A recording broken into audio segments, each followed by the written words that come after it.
have ever said, why, God, why? Why? Why, God? How many has ever said, when, God? When? You know, sometimes we feel like God don't hear us. Do you ever feel that way? God, do you really hear me? Like I say, or sometimes we're saying, why, God? When, God?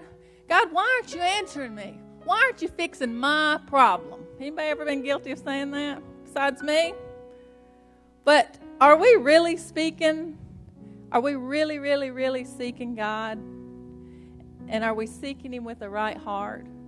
Or all we're interested in is, God, fix my problem.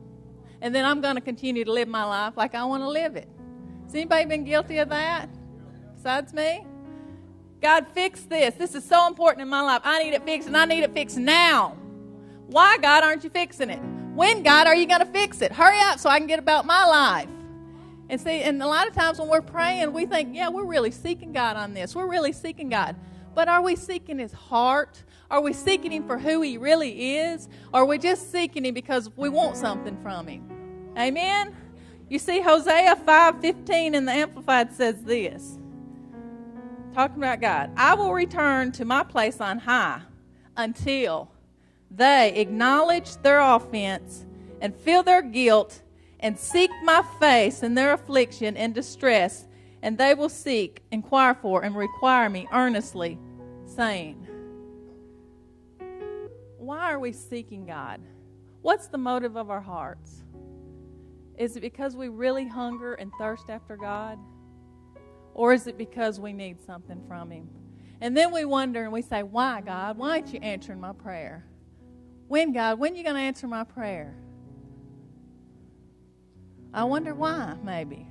Are we seeking God, expecting Him to answer like we want Him to answer? What we want to hear? Or are we seeking Him and considering maybe, just maybe, what matters to Him and what He says about our problems and our circumstances? Have we ever thought about that? See, in seeking God, we're going to find more than just the answer to our problem.